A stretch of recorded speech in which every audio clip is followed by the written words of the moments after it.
بالله من الشيطان الرجيم. بسم الله الرحمن الرحيم. السلام علیکم ورحمۃ اللہ وبرکاتہ۔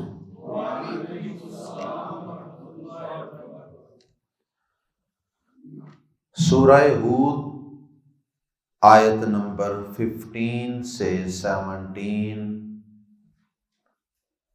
ان الحمد للہ والصلاة والسلام علی رسول اللہ اما بعد فاعوذ باللہ السمیع العلیم من الشیطان الرجیم من ہمزہ ونفخہ ونفثہ۔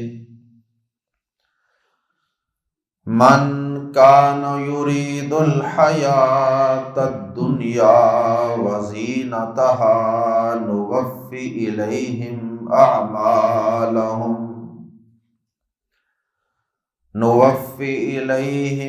اعمالہم فیہا وہم فیہا لا یبخسون۔ اولئک الذین لیس لہم فی الآخرۃ الا النار وحبط ما صنعوا فیہا وباطل ما كانوا يعملون۔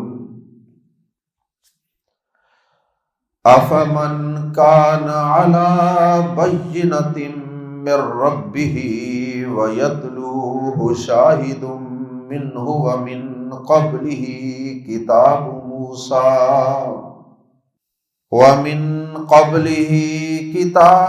موسى إماما ورحمة اولئک یؤمنون به ومن یکفر به من الاحزاب فالنار موعده فلا تک فی مرية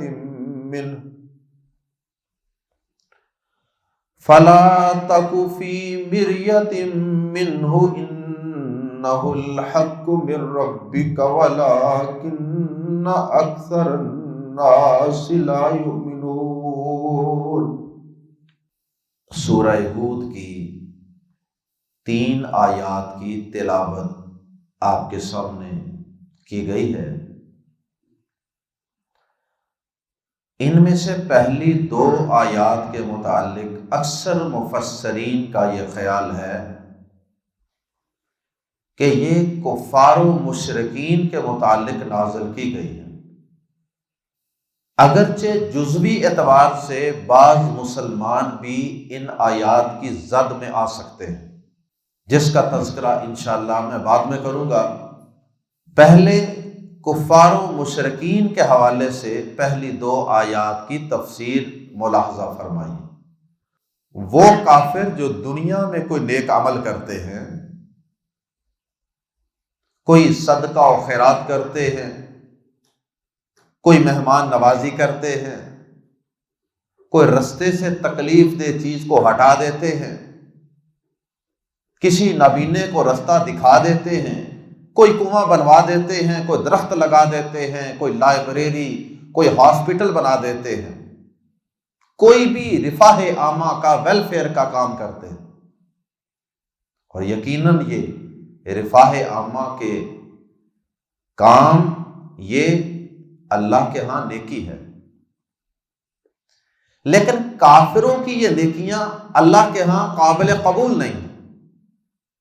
کافروں کی یہ نیکیاں اور ان کے یہ نیک اعمال دنیا کے اندر ہی رہ جاتے ہیں، یہیں اللہ پاک کافروں کو ان کا صلہ اور بدلہ عطا فرما دیتے ہیں، یہیں ان کا حساب کتاب اللہ پاک کلیئر کر دیتے ہیں، اور آخرت میں ان کے لیے کوئی حصہ نہیں ہوتا۔ اس لیے کہ نیک عمل کی قبولیت کے لیے جن شرائط کا ہونا ضروری ہے ان میں سے ایک ایمان ہے۔ ایمان اتنی بڑی دولت ہے کہ اگر ایمان نہ ہو تو کوئی بڑی سے بڑی نیکی بھی اللہ کے ہاں قابل قبول نہیں۔ تو کافروں کے اعمال دنیا کے اندر ہی رہ جاتے ہیں، ان کا صلہ یہیں مل جاتا، آخرت میں کوئی حصہ نہیں۔ پہلی تفسیر تو اس کی اکثر مفسرین نے یہی کی ہے کہ اس سے مراد کفار و مشرکین، اور دلیل اس کی یہ ہے کہ انہی دو آیات میں سے دوسری آیت کریمہ کے اندر اللہ پاک نے ان لوگوں کے متعلق اللہ پاک نے بیان فرمایا کہ لیس لہم فی الآخرۃ الا النار، ان لوگوں کے لیے آخرت میں آگ کے سوا کچھ ہے ہی نہیں، جس سے معلوم ہوتا ہے یہ پکے جہنمی ہیں۔ اللہم لا تجعلنا منہم۔ تو یہ لیس لہم فی الآخرۃ الا النار یہ کسی مومن کے متعلق نہیں ہو سکتا، اس لیے کہ مومن کے متعلق تو قاعدہ قانون یہ ہے کہ اسے جتنی بھی دیر اللہ سزا دینا چاہیں اس کے جرم کے مطابق وہ دے دی جائے گی، لیکن بالآخر اللہ پاک اس کو جہنم سے نکال لیں۔ جس کے دل میں ایک رائی کے ذرے کے برابر بھی ایمان ہوگا اللہ بالآخر اسے بھی جہنم سے نکال لیں گے۔ اس لیے یہ ایمان والوں کے متعلق نہیں کہا جا سکتا کہ لیس لہم فی الآخرۃ الا النار۔ یہ پہلی تفسیر ہے۔ ان آیات سے ملتی جلتی آیات قرآن مجید میں اور مقامات پہ بھی، سورہ بنی اسرائیل میں ہے، سورۃ البقرہ میں ہے، سورۃ الشورى میں ہے۔ سورۃ الشورى کی آیت کریمہ ملاحظہ فرمائیے۔ سورہ شورى میں اللہ پاک فرماتے ہیں من کان یرید حرث الآخرہ نزد لہ فی حرثہ، جو شخص تو آخرت کی زندگی چاہتا ہے نا، آخرت کی زندگی کے لیے وہ کھیتی اگاتا ہے، اپنے اعمال کی کھیتی، اعمال کا بیج کھیتی میں ڈالتا ہے، ایمان کی کھیتی میں، فرمایا کہ ہم اس کی کھیتی کی اور زیادہ افزائش، گروتھ، نشو نما کر دیتے ہیں، یعنی اس کی نیکیوں کو اور بڑھا دیتے ہیں۔ اور فرمایا من کان یرید حرث الدنیا نؤتہ منہا، اور جو شخص صرف اور صرف دنیا کی کھیتی، دنیا کا فائدہ، دنیا کا مفاد، دنیا کی زیب و زینت، صرف اور صرف دنیا تک اس کی سوچ محدود ہوتی ہے، نؤتہ منہا، اسے بھی ہم سارا کچھ دنیا کا عطا نہیں کرتے اس کی خواہش کے مطابق، بلکہ نؤتہ، ہم اسے عطا کر دیتے ہیں، منہا، اس میں سے کچھ۔ من بعض کے لیے بھی استعمال ہوتا ہے، اللہ اکبر۔ تو منہا کا معنی اس میں سے کچھ عطا کر دے۔ دنیا کے اندر بڑے بڑے امیر، بڑے بڑے صاحب اقتدار لوگ بھی گزرے ہیں، فرعون جیسے بھی، اور بڑے بڑے مذہبی رہنما اور پیشوا بھی گزرے ہیں جنہیں اللہ پاک نے اولاد ہی نہیں عطا کی۔ کیا کرنا، کیسے زبردستی اولاد لے سکتے؟ تو اللہ پاک جو جتنا چاہتا ہے نا دنیا میں سے دے دیتا ہے۔ دنیا چاہنے والے کو پوری دنیا بھی نہیں دی جاتی، اس میں سے بھی کچھ اپنی مرضی کے مطابق اللہ دیتے ہیں، اور آخرت چاہنے والے کو جتنی وہ چاہتا ہے اللہ کہتے ہیں ہم اس سے بھی زیادہ عطا کر دیتے ہیں، اس سے بھی زیادہ بڑھا دیتے ہیں۔ اللہ اکبر۔ اسی طرح سورۃ البقرہ میں بھی اللہ پاک نے ایسے ہی دو گروہوں کا تذکرہ کیا، ایک دنیا کا طالب، ایک آخرت کا طالب۔ ایک کی سوچ صرف دنیا تک محدود، اس کا اٹھنا بیٹھنا، سوچنا، کھانا پینا، بھاگنا دوڑنا، تھکاوٹیں، ریاضتیں، محنتیں، سٹرگل، کوشش، سارا کچھ دنیا کے لیے۔ اور ایک شخص ہے اس کی بھاگ دوڑ دور، وہ دنیا کے ساتھ ساتھ آخرت کے لیے بھی ہے، بلکہ اس کا اصل مطمع نظر وہ آخرت ہے۔ دنیا سے بھی زیادہ اس کی فکر، اس کا غم وہ آخرت کے لیے۔ اللہ اکبر۔ تو سورۃ البقرہ میں اللہ پاک نے فرمایا فَمِنَ النَّاسِ مَن يَقُولُ رَبَّنَا آتِنَا فِي الدُّنْيَا وَمَا لَهُ فِي الْآخِرَةِ مِنْ خَلَاقٍ۔ اللہ پاک فرماتے ہیں کہ لوگوں میں سے کچھ ایسے بھی ہیں جو اللہ سے دعا بھی کرتے ہیں تو دعا میں بھی صرف دنیا ہی مانگتے ہیں، کوشش بھی دنیا کے لیے، دعا بھی دنیا کے لیے۔ فرمایا یہ صرف دنیا مانگنے والوں کے لیے آخرت میں کوئی خلاق نہیں، کوئی حصہ نہیں۔ کہیں فرمایا ان کے لیے نصیب نہیں آخرت میں۔ نصیب کا معنی بھی حصہ، خلاق کا معنی بھی حصہ۔ اور اللہ پاک نے آیت نمبر 200 اور 201 ان دو آیات میں ان دو گروہوں کا تذکرہ کیا۔ 200 میں فرمایا کہ صرف دنیا کا تعلق، اور 201 میں ان کا تذکرہ فرمایا من یقول ربنا آتنا فی الدنیا حسنہ وفی الآخرۃ حسنۃ وقنا عذاب النار۔ یہ وہ گروہ ہے جو اللہ سے دنیا کی بھلائی اور بہتری بھی مانگتا ہے اور آخرت کی بھلائی اور بہتری بھی مانگتا ہے۔ اللہم اجعلنا منہم۔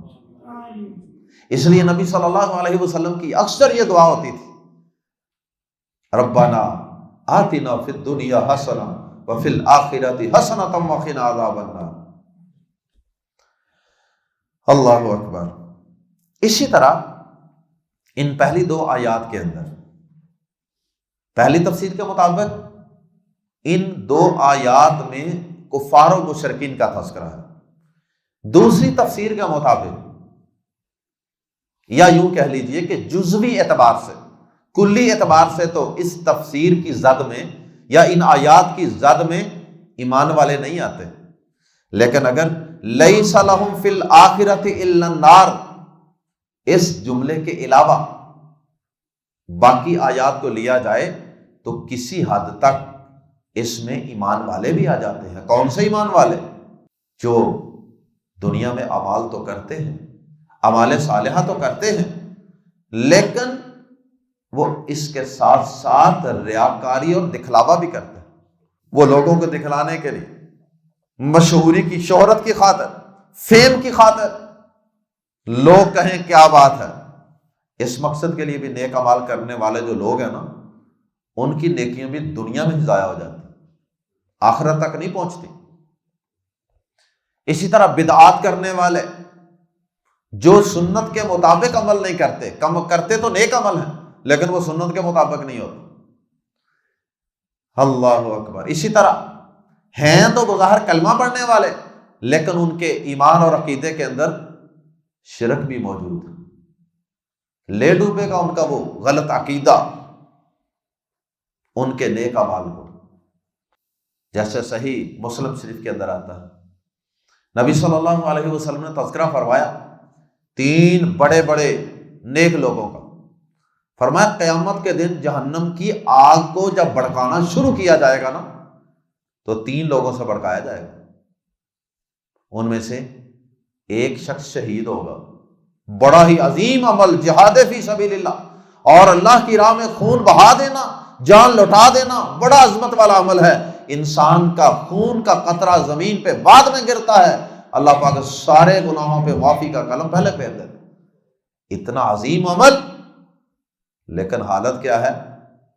اللہ پاک پوچھیں گے، لایا جائے گا ایک شہید کو، اللہ پوچھیں گے بتاؤ میں نے تمہیں یہ نعمت عطا فرمائی، یہ نعمت عطا فرمائی، یہ احسان فرمایا، بتاؤ تم نے کیا کیا؟ جوانی عطا کی تمہیں، صلاحیتیں عطا فرمائی، بتاؤ تم نے کیا کیا؟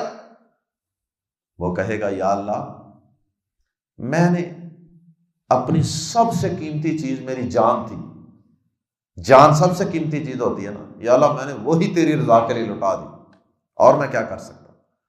اللہ پاک فرمائیں کہ کذبتا جھوٹ بولتا ہے، تو نے تو اس لیے جان لوٹائی تھی، تو نے تو اس لیے تیر تلوار گولی کھائی تھی کہ لوگ کہیں کتنا بہادر ہے، کتنا جرری نوجوان ہے،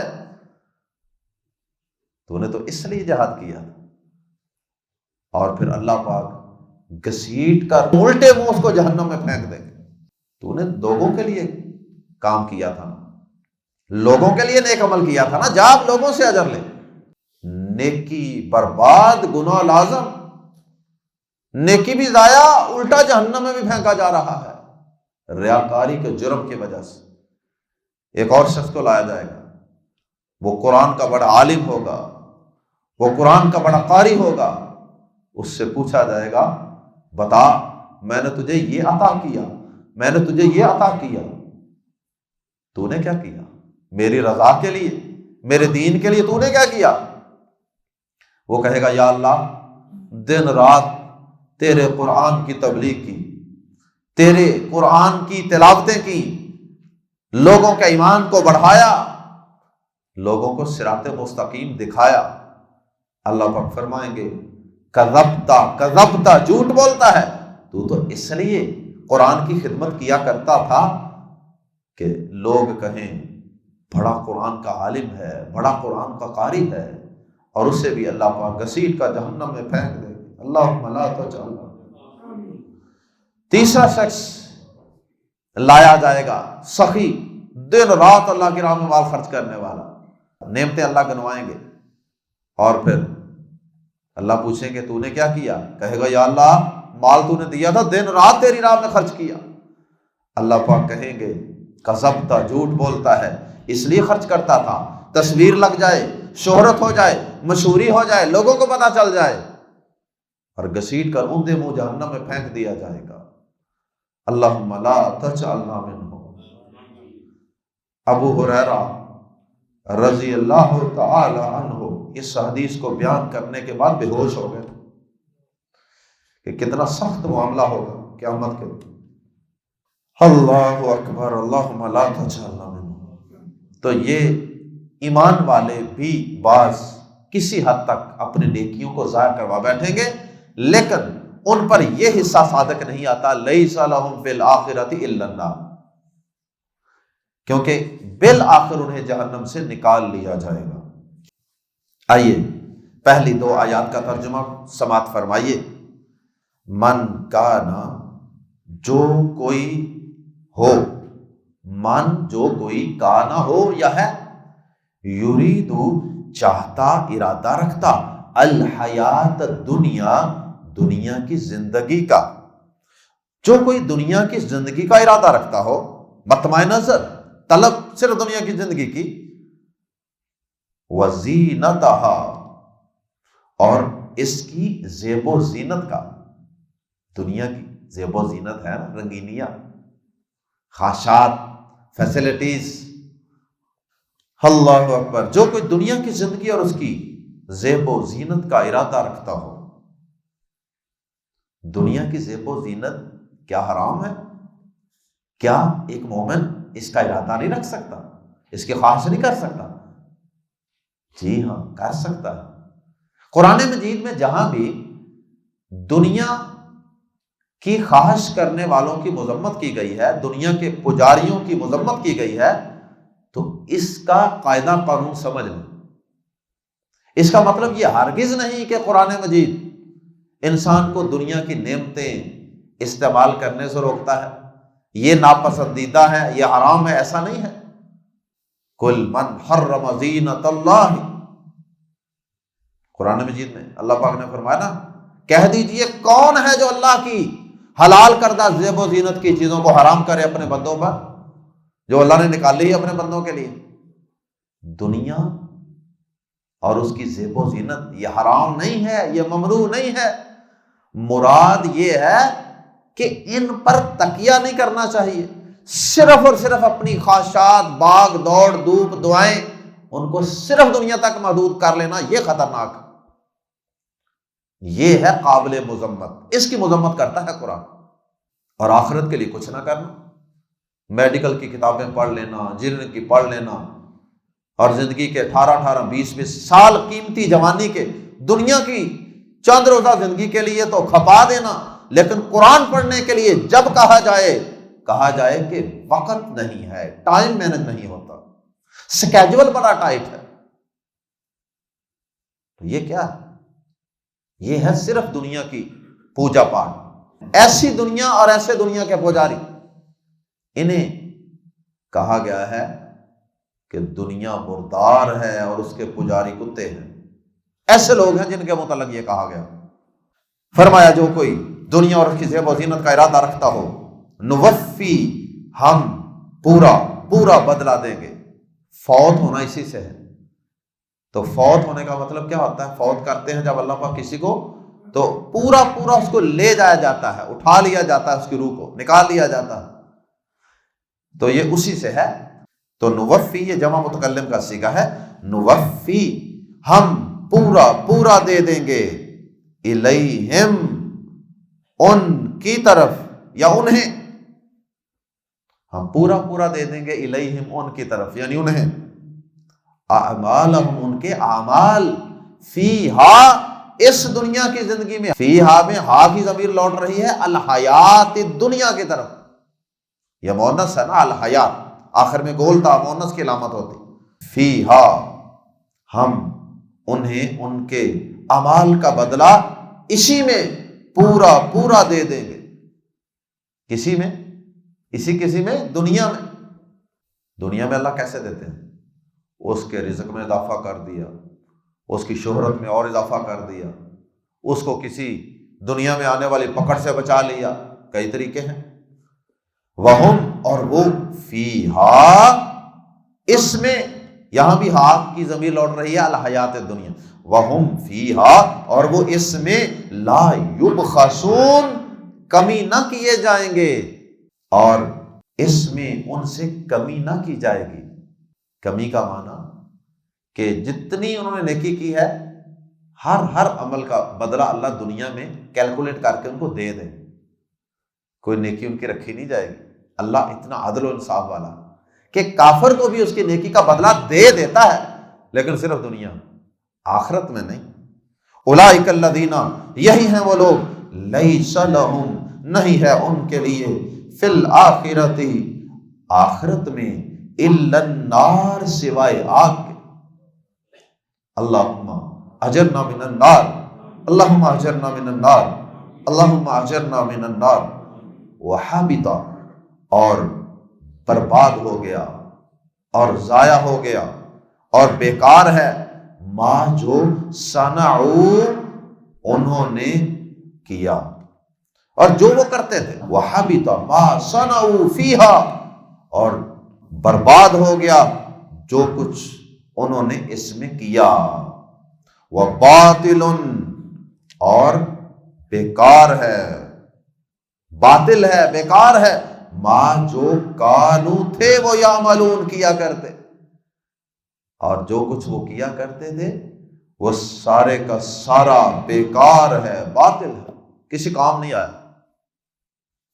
دنیا میں کام آیا تو کیا آیا؟ عارضی زندگی میں، اصل کام تو یہ تھا آخرت میں کام آنا۔ اللہ اکبر، اللہ ہمیں ایسا ایمان عطا فرمائے کہ ہمارا ہر عمل، ہماری ہر نیکی آخرت کے لیے جمع ہو جائے۔ تیسری اور آخری آیت کریمہ میں اللہ پاک نے تذکرہ فرمایا ہے ایمان والوں کا، اور اللہ پاک نے ان کا کمپیریزن کیا ہے کفار کے ساتھ۔ جیسے اللہ پاک نے قرآن مجید میں کئی مقامات پہ فرمایا، کیا زندہ اور مردہ برابر ہو سکتے؟ کہیں فرمایا کیا جاننے والے، علم والے اور جاہل یہ برابر ہو سکتے؟ اسی طرح اسی قسم کا یہاں انداز ہے کہ ایک وہ شخص ہے جو اپنے رب کی طرف سے ایک پختہ دلیل پر قائم ہے، دلیل پر زندگی گزار رہا ہے، کلیئر ایویڈنس، واضح دلیل پر زندگی گزار رہا ہے۔ اس کی زندگی، اس کا عقیدہ، اس کے اعمال، اس کی زندگی کی پوری پلاننگ، منصوبہ بندی، وہ کس پر ہے؟ ایک دلیل پر ہے۔ بینۃ کا لفظ اللہ پاک نے یہاں استعمال کیا ہے، دلیل، بلکہ واضح دلیل، بینہ، بین، روشن، واضح چیز کو کہتے ہیں۔ اور ایک شخص وہ ہے جس کے پاس کوئی دلیل نہیں، کوئی شعور نہیں، کوئی دلیل نہیں، کوئی رب کی طرف سے آنے والی دلیل نہیں، تو یہ دو شخص برابر نہیں ہو سکتے۔ ایک شخص دلیل پر زندگی گزارتا ہے اور اپنی دلیل کو قرآن سے پختہ کرتا ہے، حدیث سے پختہ کرتا ہے، اور ایک شخص ہے کوئی دلیل نہیں، کوئی قرآن نہیں، کوئی شعور نہیں، کوئی علم نہیں۔ تو کیا یہ دونوں شخص برابر ہو سکتے ہیں؟ یہ دونوں شخص برابر نہیں ہو سکتے۔ اور ہماری بدقسمتی سے عوام کی اکثریت وہ بغیر کسی دلیل کے باغی جا رہے ہیں۔ دلیل کی اہمیت بیان کی ہے اللہ پاک، اکثریت عوام کی لائی لگ ہے، بس جدھر کی ہوا چل رہی ہے ادھر کو چلنا شروع کر دیا۔ کیا فا تو آفا تو کیا من وہ شخص جو علی بینۃ ایک واضح دلیل پر ہو۔ ایک کا لفظ کہاں سے آیا؟ بینۃ نکرہ ہے، دو زیر کی وجہ سے، تنوین کی وجہ سے، اس لیے ترجمہ ایک، علی بینۃ ایک واضح دلیل پر، من ربہ اپنے رب کی طرف سے۔ یہ جو بینۃ کا لفظ ہے اس سے مفسرین نے کئی چیزیں مراد لی،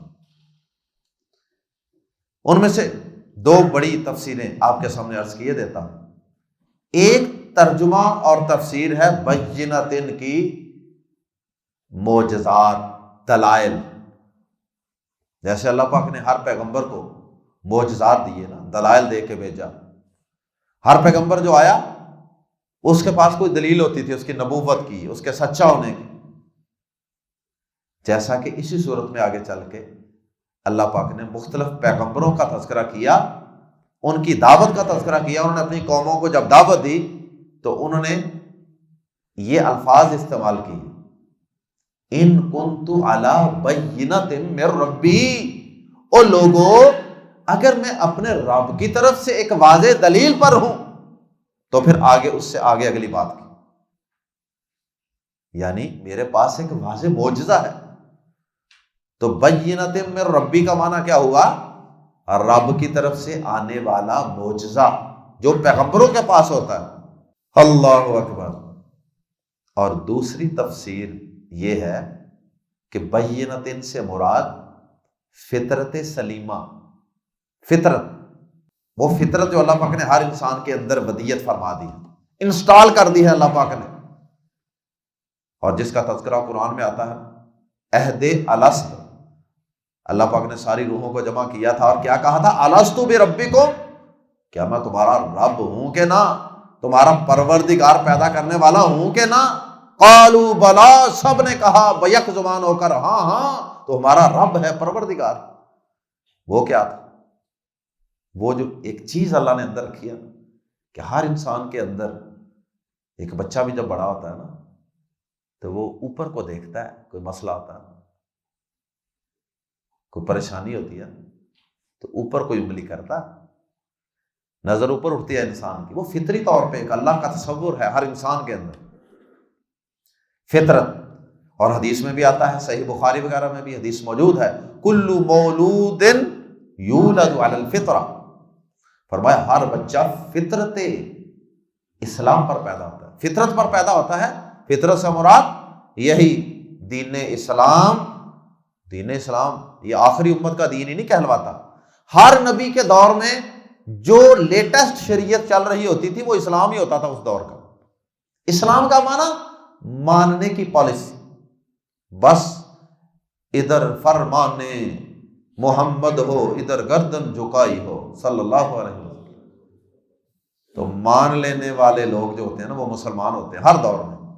تو بہرحال اللہ پاک نے ہر بچے کو فطرت پر پیدا کیا، مراد کہ فطرت سلیمہ پر، اسلام پر، توحید پر، خیر والی سوچ اس کے اندر اللہ نے ودیت کی ہوئی۔ فرمایا اس کے بعد پھر اس کے والدین ہیں جو اسے یہودی بنا لیتے ہیں، اسے نصرانی بنا لیتے ہیں، اسے مجوسی بنا لیتے ہیں۔ آپ نے پھر مثال بھی دی ایک حدیث میں، آپ نے فرمایا جس طرح کوئی بھی جانور جب پیدا ہوتا ہے نا وہ کان کٹا نہیں ہوتا، وہ صحیح سلامت پیدا ہوتا ہے، بعد میں اس کا کان کاٹ دیا جاتا ہے، اس کا سینگ ٹوٹ جاتا ہے یا توڑ دیا جاتا ہے۔ فرمایا ایسے ہی ہر بچہ فطرت پر پیدا ہوتا ہے، بعد میں اس کے والدین اس کو ماحول کیسا دیتے ہیں، بچے کس ماحول میں رکھتے ہیں، کس ماحول میں ان کی پرورش کرتے ہیں، تو پھر ویسا ہی ان بچوں نے بن جانا۔ اگر ان کو ایسے کسی تعلیمی ادارے میں داخل کروائیں گے جہاں نہ اللہ کی بات، نہ اللہ کے رسول کی بات، جہاں صرف دنیا کی بات، جہاں بے غیرتی کا کلچر، جہاں لڑکے لڑکیاں اکٹھے ناچ رہے ہیں، ڈانس کر رہے ہیں، تو پھر وہاں اس بچے نے ویسا ہی بننا بڑا ہوگا۔ پھر اس کو داڑھی سے تو نفرت ہی ہوگی نا، پھر اسے پیغمبروں کی شکل کہاں پسند ہوگی۔ بہرحال بینۃ سے ایک مراد ہے جو نبیوں پر معجزات دلائل آتے تھے وہ، اور دوسری تفسیر کے مطابق بینۃ سے مراد فطرت۔ دونوں تفسیریں کی گئی ہیں۔ افا من کانا، تو کیا وہ شخص جو ہو علی بینۃ، ایک واضح دلیل پر، من ربہ، ہی اپنے رب کی طرف سے۔ اگر پہلا ترجمہ کیا جائے واضح دلیل سے مراد معجزات، تو پھر یہاں مراد ہے نبی پاک صلی اللہ علیہ وسلم کہ وہ اللہ کی طرف سے واضح معجزات بھی رکھتے تھے۔ وَيَتْلُوهُ، اور یتلا، یتلو کا معنی ہوتا ہے تلاوت، اس کا معنی ہوتا ہے پیچھے پیچھے آنا، پیروی کرنا۔ ایک ہوتی قرات، صرف پڑھتے جانا، ریڈنگ، اور ایک ہوتی ہے سمجھ کر پڑھنا، اسے تلاوت کہتے ہیں۔ کیوں؟ تلاوت میں ریڈنگ کے پیچھے پیچھے مفہوم بھی ذہن میں چل رہا ہوتا ہے، پیچھے پیچھے آ رہا ہوتا ہے مفہوم، اس لیے سمجھ کر پڑھنے کو تلاوت کہتے ہیں۔ تو یہاں یہ اپنے لغوی معنی میں ہے وَيَتْلُوهُ، اور اس کے پیچھے پیچھے آ رہا ہو، یعنی اس کی تائید کر رہا ہو۔ شاہدن، ایک گواہ، وَيَتْلُوهُ، اور اس کی پیروی کر رہا ہو، شاہدن، ایک گواہ، منہ، اس کی طرف سے، اور اس کی طرف سے یعنی کس کی طرف سے؟ اللہ کی طرف سے، اور اس کی طرف سے ایک گواہ اس کی تائید کر رہا ہو۔ کیا مطلب ہے کہ ایک تو معجزات، اور اوپر سے یہ قرآن اس پیغمبر کی معجزات کی اور اس پیغمبر کے سچا ہونے کی تائید کر رہا ہے۔ قرآن پڑھو، پتہ چل جائے گا یہ نبی سچا ہے۔ اللہ اکبر۔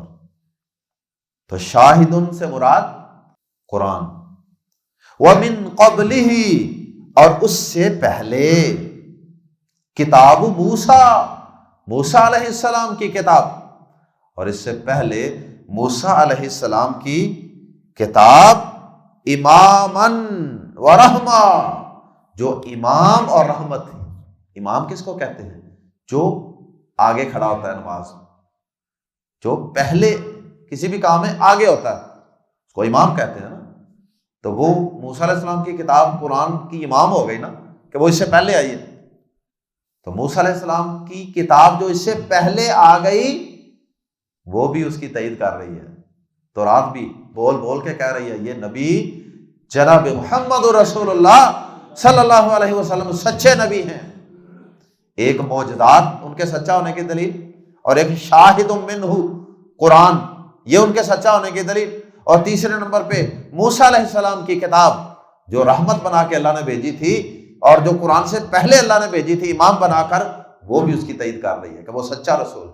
کیا وہ شخص اس کے برابر ہوگا، یا یہ شخص کیا اس جیسا ہے جو نہ تو کسی معجزے کی پیروی کر رہا ہے، نہ کسی قرآن کی اللہ کی وحی کی پیروی کر رہا ہے، نہ اس کی کوئی آسمان سے کسی آسمانی کتاب نے تائید کی؟ یہ دونوں برابر نہیں ہو سکتے۔ ایک جھوٹا نبی اٹھے، اس کے اندر تو یہ خاص نہیں ہوں گے۔ تو دوسری تفسیر کے مطابق اس سے مراد نبی پاک صلی اللہ علیہ وسلم نہیں، بلکہ ہر شخص سے اس سے مراد ہو سکتا ہے، ہر مومن، ہر مسلمان جو اپنی فطرت سلیمہ، توحید والی فطرت کو قائم رکھے، اور اس فطرت توحید، فطرت اسلام کی تائید اس قرآن سے اور نبی کے فرمان سے بھی کرے، اور پھر یہی فطرت کی باتیں، توحید کی باتیں، قرآن کی باتیں ساری تورات کے اندر بھی موجود ہیں۔ دلیل پہ چلنے والا یہ شخص اس شخص کے برابر نہیں ہوگا کہ جو کسی دلیل کی پیروی نہیں کر رہا، جس نے اپنی فطرت کو مار لیا اور قرآن کو اپنی زندگی سے نکال دیا، اور وہ اپنی خواہشات کا بندہ بن کے دنیا کے پیچھے بھاگ رہا۔ یہ دونوں برابر نہیں ہو سکتے۔ اولئک، یہ لوگ ہیں، یؤمنون بہ، جو اس پر ایمان لاتے ہیں، اس قرآن پر یا اس پیغمبر پر یا اس فطرت پر، اس دلیل پر۔ ومن یکفر بہ، اور جو اس کا انکار کرے، من الاحزاب، گروہوں میں سے۔ احزاب حزب کی جمع ہے، حزب اللہ، اللہ کا گروہ، احزاب اس کی جمع ہے۔ قرآن میں ایک سورت کا نام بھی سورۃ الاحزاب ہے، غزوات میں سے ایک غزوے کا نام بھی غزوۃ الاحزاب ہے۔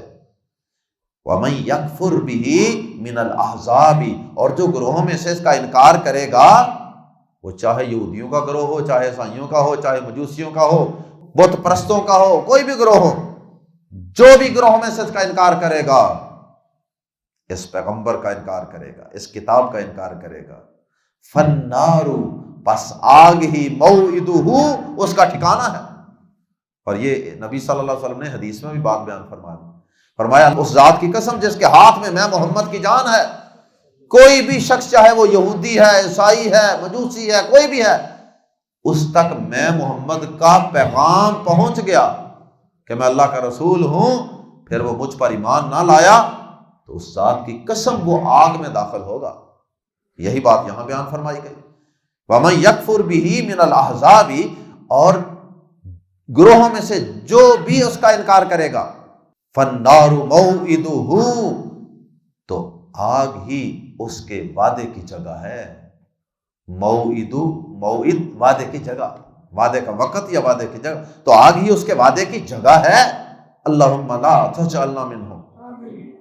فلا تکو، خطاب نبی پاک کو، اور سمجھایا امت کو جا رہا ہے، اے مومنو، اے انسان، فلا، پس نہ، تکو، یہ تکون تھا، کانا یکونو سے، آگے سے کچھ حروف حذف ہو گئے ہیں، فلا تکو، پس نہ تو ہو جا یا نہ تو رہ، فی مریتن، کسی شک میں، منہو، اس کے بارے میں، پس تو اس قرآن کے بارے میں یا اس پیغمبر آخر الزمان کے بارے میں کسی شک میں نہ رہ۔